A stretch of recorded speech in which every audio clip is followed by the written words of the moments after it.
Non-singers. Put on your dancing shoes and make you feel tonight.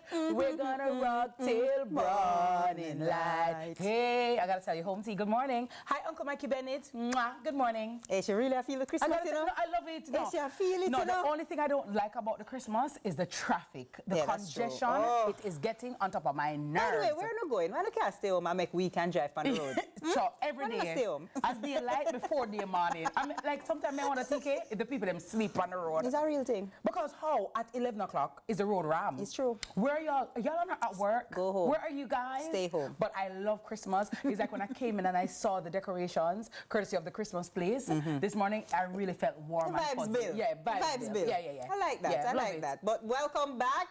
Big news today as the British High Commission has signed a 19.5 million Jamaican dollar agreement with the National Integrity Action, the NIA, to launch a major anti-bribery campaign in Jamaica. This partnership, funded by the United Kingdom, aims to raise public awareness on the urgent need for anti-bribery legislation that promotes integrity across both the public and private sectors. To share more about this important initiative, we're joined by Principal Director at National Integrity Action, Danielle Archer. Welcome, Danielle. Good morning. Good morning. This is Danielle with the S, by the way. Danielle S. Archer. Apparently there's another Danielle Archer, not her. This is Danielle S. Archer. Let's protect her. Yes. So you know the difference, that I'm the Danielle S. Yes. I'm perhaps the older one, too, you know. S and splendid for us and always very beautiful. I trust you, Miss Kitty. Yeah, man. Good to see you on this side. You remember those early morning calls? Yeah, I remember. Yes. Yeah. But you know what? You have to rise to the occasion. And where you're bound, you must obey. So you do what you do. And when you're ambitious and driven, and you're not taking a bribe, dead. You see that? I like it. That brings us right into it. I like it. And it's International Anti-Corruption Day. Yes. Yeah. 13 years ago today, NIA was launched, and our Prime Minister was actually the person who gave the address when we were launched at the Mona Visitors Lounge. And the purpose of National Integrity Action is to build integrity in the public and private sector. So normally you hear us out there talking about what's happening in government. It's not just government that has a problem. All are we have a problem. But let me talk to me. So we understand the ethos of NIA, but Jamaicans would probably, some people might be wondering, but Danielle, why does that matter? I mean, not so Jamaica run, so we just do things, and really and truly it make things get by. You saw our data. You saw the data. We did a poll in 2023 of December last year, which said 90% of Jamaicans thought corruption was a way of life. I just saw the thing said. Yes. But when you have that, you have issues such as nepotism, cronyism, conflict of interest, where people don't get by merit. You have to pay to get by. It's who you know, and your links. That affects everything. That affects public trust. That affects integrity, not just in the public sector, but in the private sector. So part of what we want to do is to build the integrity within the entire system. And having an anti-bribery legislation and getting people to know more about it, know why it is that bribery is wrong, will shape our society. Strong government means a strong society. And that's really what we're trying to do. Allow people to understand that bribery is not so it go. And so it go for real. Yeah? It's a strong government, but a strong trust in the government is also very, very, very important and helpful. Definitely. Tell me about the partnership between NIA and the British High Commission and how this partnership really came about. Well, non-governmental organizations like NIA thrive. That's the lifeline. The lifeline comes from donations from companies, from institutions, from countries who have an interest in ensuring that democratic institutions are maintained, and also the civil society body gets some kind of funding. So you will always hear this conversation about NGOs getting funding from places like the British or the United States through USAID. NIA gets funding, and this is the third agreement, in fact, from the United Kingdom, which allows us to build out programs of this kind. We had a very strong program many years ago coming from the USAID.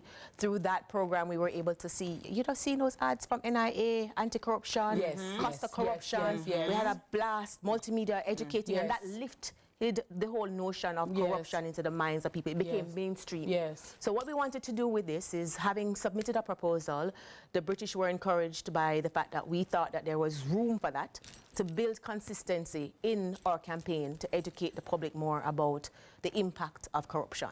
And this is just one aspect, looking at the impact of bribery and getting the public to support an anti-bribery legislation. So we don't currently have an anti-bribery legislation. You think so, Miss Lawyer? No, Miss. No, Miss.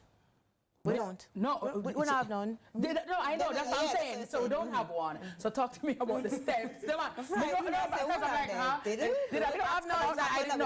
know we don't have one. So we don't have one. So I'm asking, what steps will this partnership, how will this help to further probably getting closer to that kind of public awareness? So we do a lot more public education and awareness. We build it. We give the information.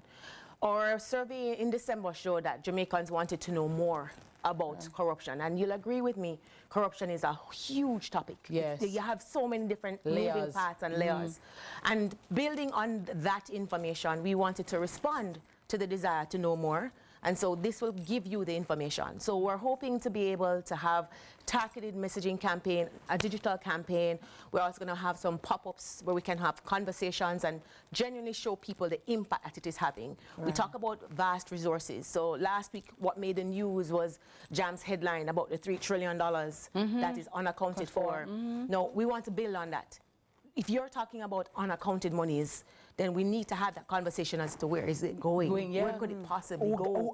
Right. We talk about roads. You talk about people that are on road till all hours. We have to play hopscotch, so maybe we're on the road a long time. Causing the traffic too. Yeah, because we can barely drive. Yes.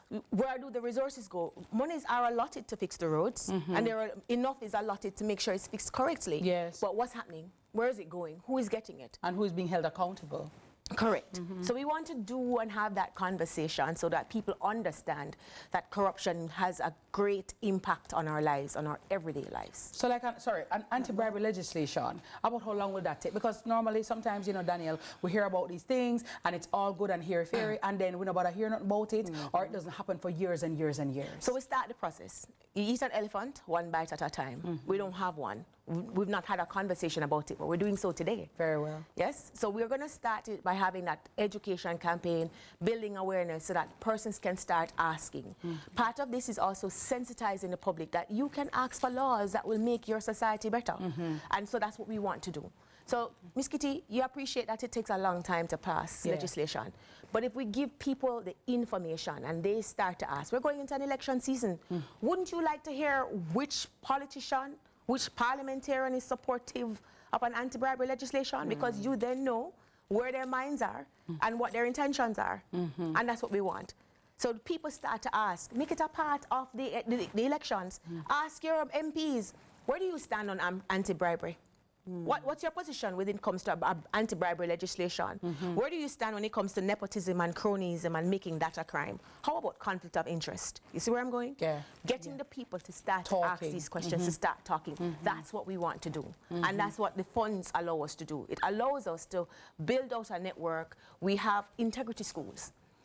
Over the last 13 years, we've had 25 integrity clubs. We want to build them up so that the children themselves can start talking about integrity in all spaces. That's what we're going to do. So we get children to talk, we get the public to start to ask and to talk. The legislation may come quickly because we've demonstrated here in Jamaica that we can pass legislation in the quick of an eye. Right. So it won't take no time. Right. What we want is the will. What we want besides the will, we need the education. Yes. And having the agreement with the British allows us to be able to put some funds into having a robust, consistent campaign that provides this information to the public. Daniel, you talk about having funds to put into this campaign. Speak to somebody grassroots who said, 19 million is go on this campaign. That could have used and do something where me would have find more valuable. But you're going to find it valuable. Tell me why. You're going to find it valuable. Tell me why. So the average Jamaican, this is important. So when we go out to having pop-up conferences, we go to communities. This is not just a Kingston thing or a Mandeville thing, because you know my heart race in Mandeville. But we want to be able to go across the island and to show you how you do that. That comes at a cost, you know. You have to buy a bus, you have to pay gas. And because NIA is non-governmental, it means that the volunteers at work, we have to be able to find a way to get them moving. So it allows us to test messages. Part of what we want to do is to build a campaign that is part of a larger Caribbean campaign that is going to be launched shortly. And so this is just part of the work, getting people involved. So we want to test messages. What works? You'll realize that there's not much in terms of a national anti-corruption strategy. That's part of the Integrity Commission's mandate. We want to help with that. So you're going to see more dialogue. You're going to see more advertorials. You're going to see more opportunities to have this kind of exchange where you can show definitively what it means to have less corruption, greater cohesiveness with our other civil society bodies that are working on accountability. Look here, there are some things in life that you can't put a dollar value on. So you can't say love. We're talking about Christmas. We can't say love. We can't, it's not tangible enough. Yes? But you know what it feels. You know the value of it. You know the value of it. Because we see, the lack of love what it causes as well. Same thing with trust. Yes. Yes? You can't go in one store and say, begging two bag of trust over there, so please, Miss Matty. You can't say that. But you know what trust is. Yes? When we have this conversation about corruption, its impact, that it's not right to pay for your way, you will feel the trust. And then at that point, you'll understand what it means to be part of a larger society where we don't excuse cronyism, nepotism, or conflict of interest, where we actually hire people on merit. Yes? And we can see how we get that equality. Let me ask and you this equity within our society. Quickly, what kind of impact do you envision this campaign having on, say, for example, the attractiveness of Jamaica to investors? Lady, you are on point with that. Let's talk about economic growth. We had the Prime Minister talking about pivoting.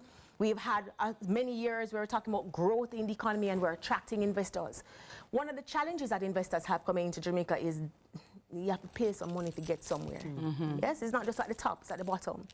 Imagine what it would be like to develop an investor-friendly environment where they understand that bribery is not accepted, where there's free contracts, where you get to contract not because you know somebody, but because of the value of your contract. Think about, we're not talking just about big businesses coming to Jamaica. We're talking about small partnerships who want to expand. Franchises coming, it builds confidence, it builds trust. And so this is where I tell you, this is not something you're going to the shop to get. This is how you're going to build an energy and a vibe. And we want to build that vibe, that energy. We want to give the education and the information that people understand that even when you go on the roads, whether it's a policeman or a taximan, whether it's up by the depot, you literally tell people, no, brother, we know in this. You pay for park, there's a no parking sign here. Oh, yeah, ask me to pay you for park right there. So, how that work?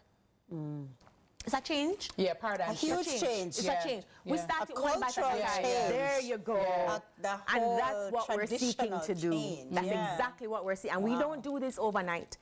There's no expectation that it's going to happen within this generation. But you're going to plant the seed and you're going to water it. So and then after a while, we're going to have a garden and eventually a forest. So the intention is not to say we're going to change it and we're going to eradicate corruption overnight. NIA has been around for 13 years. We've been able to elevate the whole conversation of corruption and integrity. Just imagine for the next generation, if we're able to sow these seeds, where we can possibly be economically and as a society. Love that. Governance and transparency. Love that. I mean, well, you're on Sunrise right now talking about that. And probably a couple of years ago, that would not be a topic that a lot of people would broach. You know what I mean? So some progress has been made thus far. And I think we will continue in that vein. But congratulations to you and your team on the work that you've been doing, and to the British High Commission for partnering with you guys. And I definitely hope that it will germinate and spread. And we will definitely have the Jamaica that we want to see. Blessings. Happy holidays. Same to you. Let me know you enjoy the Christmas time. I'm with you. I'm with you on that. Yes, enjoy the Christmas. Enjoy the Christmas, girl. Our guest was Danielle S. Archer, Principal Director at National Integrity Action. When we return, short-term versus long-term thinking. We check in with your goals in Mic Check. You don't want to miss it.